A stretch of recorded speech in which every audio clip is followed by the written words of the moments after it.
வாங்க நம்ம வீட்டில் ரொம்ப ஈஸியாக வேகமாக செஞ்சு முடிக்கக்கூடிய ஈவினிங் ஸ்நாக்ஸ் தான் என்னென்னு பார்க்க போகிறோம். எல்லார் வீட்லேயும் இருக்கிற பொருளான கடலை மாவு வச்சு சூப்பரான கடலை மாவு போண்டா ரொம்ப சாஃப்டாக எப்படி பண்ணலாம்னு பார்க்கலாங்க.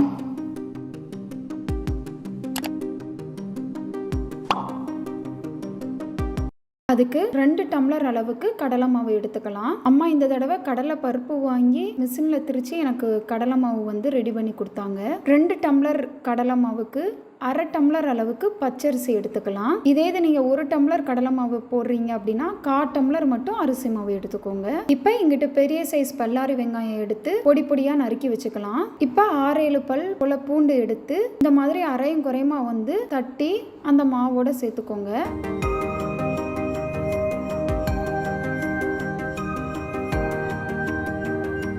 இப்போ கட் பண்ணி வச்சிருக்கிற வெங்காயமும் சேர்த்துக்கலாம். பொடியாக கட் பண்ணி வச்சிருக்கிற கருவேப்பிலையும் மல்லிச்செடியும் சேர்த்துக்கலாம். கடலை மாவு போண்டாக்கு தேவையான உப்பு சேர்த்துக்கலாம். உப்பு கம்மியாக இருந்தால் லாஸ்ட்டு கூட போட்டுக்கலாம். அதனால ஃபர்ஸ்ட் போடுறது பார்த்து போட்டுக்கோங்க. 1 ஸ்பூன் சீரகம் போட்டுக்கலாம். நல்லா வாசமாக இருக்கும், அதுக்கு தான். இப்போ உரப்புக்கு மிளகாய் தூள் போட்டுக்கோங்க. கடலை மாவுங்கிறனால செரிமானத்துக்கு பெருங்காயத்தூள் சேர்த்துக்கலாம். ரொம்ப ரொம்ப கொஞ்சமாக சோடாப்பு போட்டுக்கோங்க.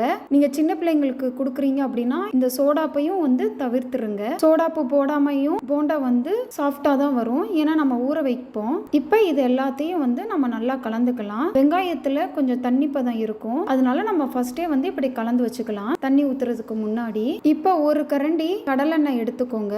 எடுத்து இது நல்லா சூடேற வச்சிருங்க. பாருங்க, இந்த அளவுக்கு நல்லா நொர நொறையா வரவும் ஆஃப் பண்ணிட்டு இந்த எண்ணெயை நம்ம அங்க ரஃபா கலந்து வச்சிருக்கோம்ல அந்த மாவோட சேர்த்துக்கலாம். இந்த மாதிரி ஊத்தும் போது நொர நொறையா சுருன்னு சத்தம் கேட்கணும். இது எதுக்காண்டி இந்த மாதிரி ஊத்துறோம் அப்படின்னா நம்மளுக்கு மாவும் நல்லா சாஃப்ட் ஆகும், அதே மாதிரி எண்ணெயும் நமக்கு அதிகமா குடிக்காது. இப்ப இதோட கொஞ்சமா தண்ணி ஊத்தி கலந்துக்கலாம். இந்த மாதிரி ஃபர்ஸ்ட் எண்ணெய் காய்ச்சி ஊத்திட்டு அதுக்கப்புறம் தண்ணி ஊத்தி நம்ம மாவை ஊற வச்சோம் அப்படின்னா நல்லா போண்டா செம்ம சாஃப்டா இருக்கும். பாருங்க, இப்ப நமக்கு கையில அழுத்தி பிடிக்கிற பதத்துக்கு இருக்கு. இன்னுமே நமக்கு தண்ணியா வேணும், அதனால இன்னும் கொஞ்சம் தண்ணி ஊத்தி கலந்து வச்சுக்கோங்க. உப்பு காரம் செக் பண்ணி பார்த்துக்கோங்க. ஏதாவது குறையா இருந்துச்சு அப்படின்னா இந்த ஸ்டேஜ்ல நீங்க போட்டுக்கலாம். பாருங்க, சூப்பரா கலந்து வச்சாச்சு. இப்படி நம்ம கையில எடுத்து பார்த்தோம் அப்படின்னா நம்ம கையில இருந்து ஒழுகணும். இதுதான் கரெக்டான பதமா இருக்கும். இதுக்கு மேலேயும் நம்ம தண்ணி ஊத்தணும் அப்படின்னா ரொம்ப எண்ணெய் குடிக்கிற மாதிரி இருக்கும், அதையும் பார்த்துக்கோங்க. ரொம்ப கெட்டியா பிணைஞ்சிட்டோம் அப்படின்னா ஹார்டா இருக்கிற மாதிரி இருக்கும். இப்போ இதை மூடி போட்டு 1/2 மணி நேரத்துல இருந்து 1 மணி நேரம் வர கூட ஊற வைக்கலாம். நான் ஒரு 1 மணி நேரம் கிட்டக்கு ஊற வச்சுக்கிட்டேன். இப்போ மாவை எடுத்து பார்ப்போம். பாருங்க, நீங்க தொட்டு பார்த்தாவே உங்களுக்கு நல்ல டிஃபரன்ஸ் தெரியும். நல்லா செம்ம சாஃப்டா இருக்கும் மாவு.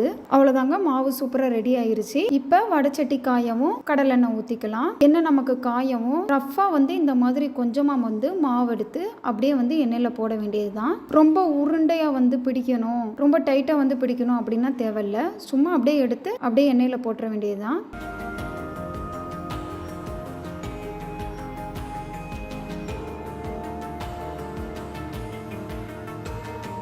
நல்லா ஒரு பக்கம் வெந்து வரவும் இன்னொரு பக்கம் திருப்பி போட்டு ஈவனா ஒன்று போல வேக வச்சுக்கோங்க. ஸ்டவ்வை மீடியம் ஃப்ளேம்லயே வச்சுக்கோங்க.